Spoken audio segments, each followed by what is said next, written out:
On this edition of The Color Between the Lines, David Walker was trying to get the people who were enslaved to be free in their mind. we speak to Dr. David Walker, an author and speaker who's also uniquely connected to David Walker, the abolitionist born in 1796. You don't want to miss this one.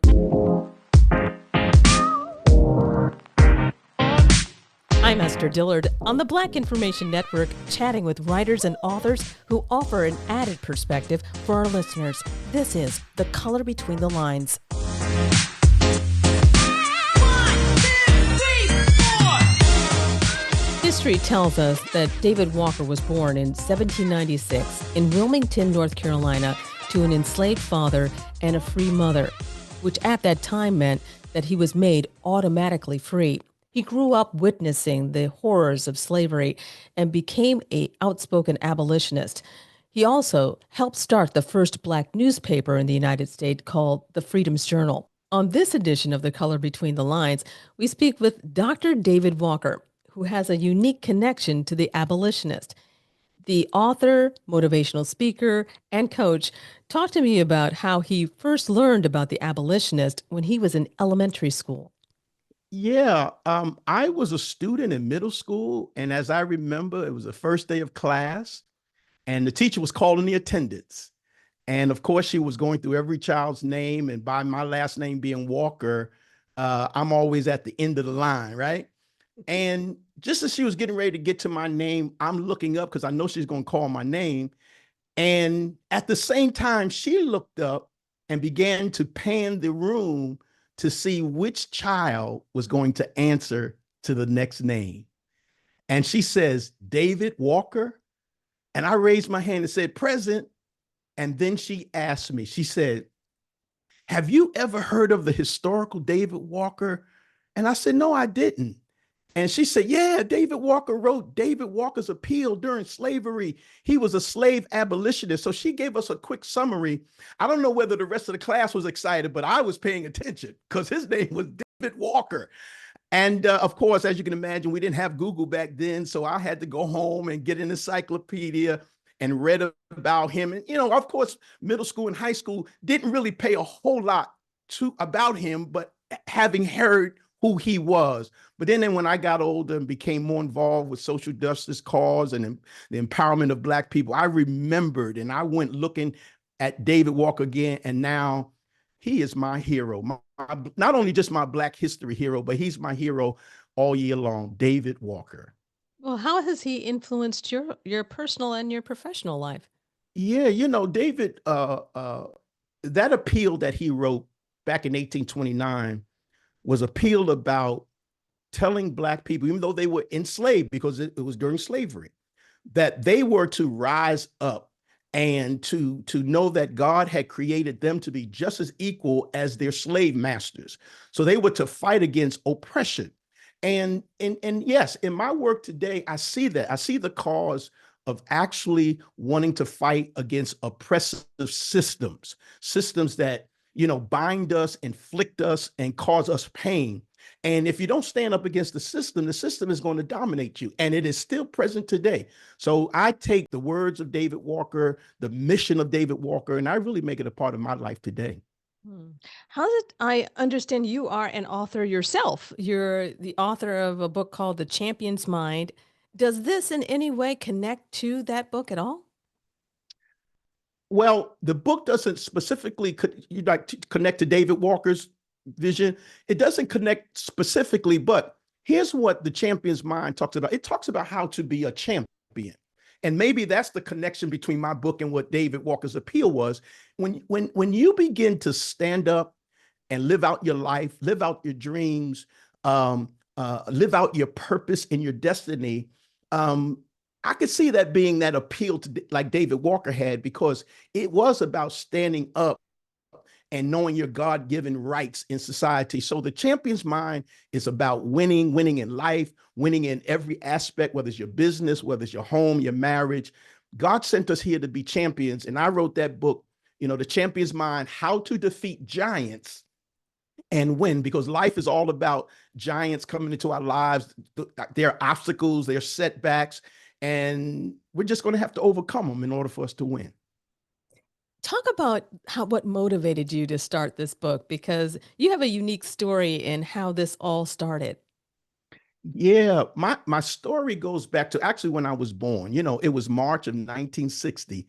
And back then there were no sonograms, no gender reveal parties. My mom was pregnant, but she didn't know my gender.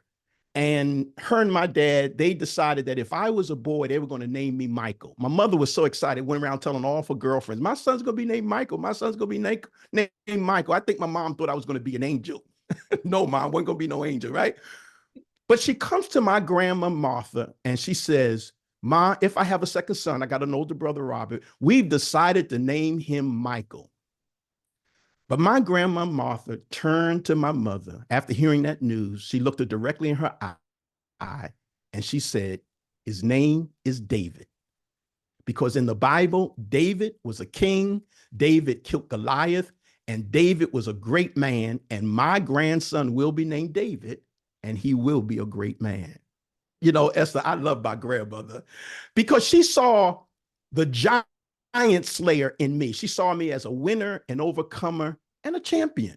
And so I lived my life in the mindset of the biblical character David. And one day I was going through the scriptures, reading about him, and I found out that he was more than just a giant slayer, but he won at everything that he did. And I came across a scripture, if I may say, 1 Samuel 16:18, that's the scripture, where they were describing 6 things about his character, his characteristics, I should say. They said, number one, they were looking for someone to play the harp because King Saul had an evil spirit on him. And they was looking for someone to play the harp. And they said, I know someone, his name is David. They said 6 things. They said, he's an excellent musician. He's brave. He's a warrior. He's well-spoken. He's good looking, and God is with him. And when I saw those 6 things, I said, that's it. Those were the characteristics, or I should say, the armor that he had in order to win and defeat. So I wrote that book, The Champion's Mind, 6 chapters. Number 1, master your gift. Number 2, be fearless. Number 3, be a relentless leader. Number 4, communication. Number 5, be a person of character. Number 6, have a God relationship. I believe in the God relationship in order to succeed. And then in chapter number 7, I love number 7 because all the first chapters deal with how to be successful, how to be a champion. But chapter 7 is called the dark side, because we all have something in us that if we don't watch it, it'll destroy everything that we've built. I love what part of your book also not only deals with these principles, but it deals with something where the stories of you growing up and how Yes. you had to overcome certain things, and you didn't originally, you were supposed to be in sports. You were supposed to be a sports person, and it all changed with one really defining moment. And I'd love you to talk a little bit about that.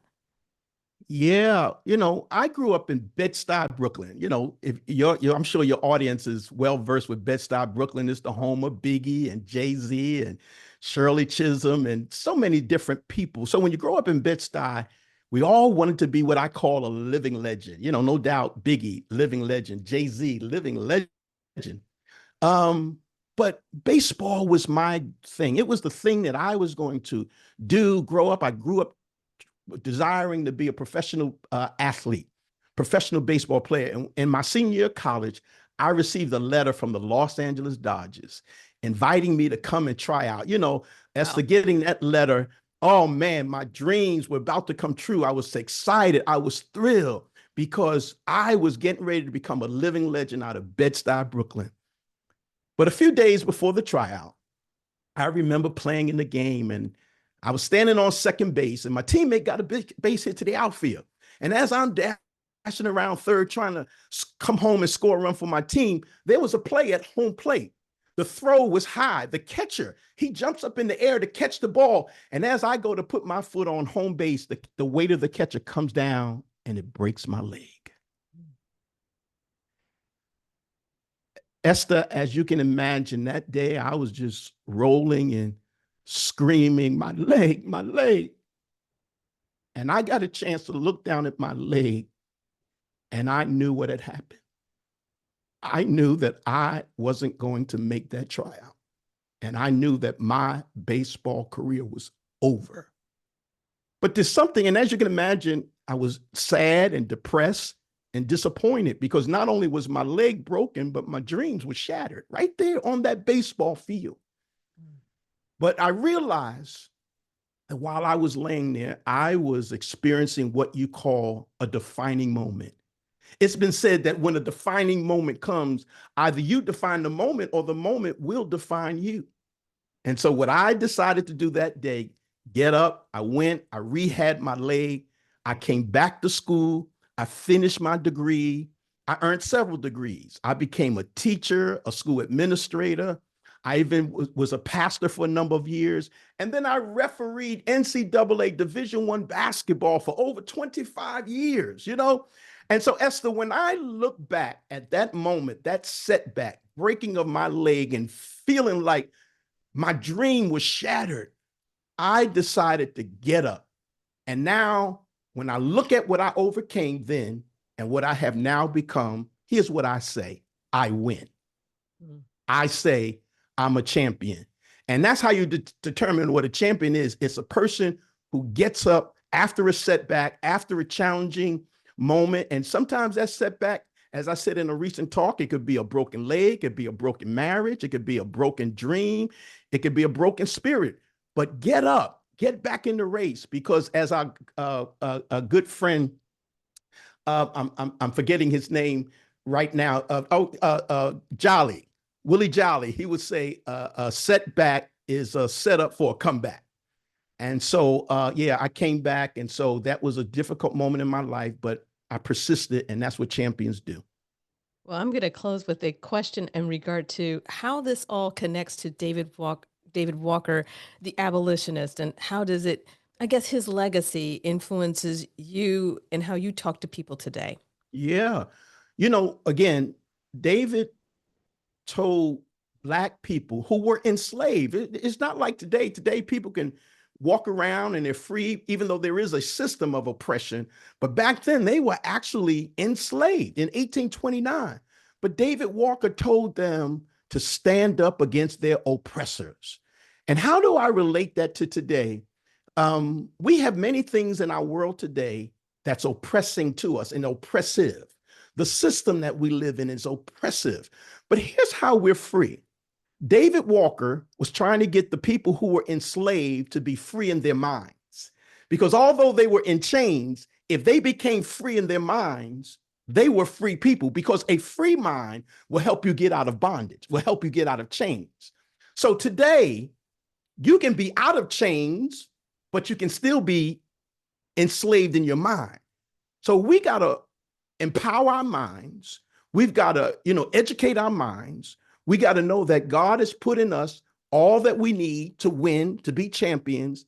And I think David Walker's message applies to today in 2025, because, they got a project going on in 2025. So David Walker's appeal applies today, just like it did in 1829. Stand up against those who are trying to oppress you. Thank you, David Walker, for joining us on the BIN. Thank you for having me. That's it for this edition of The Color Between the Lines. I'm Esther Dillard on the Black Information Network.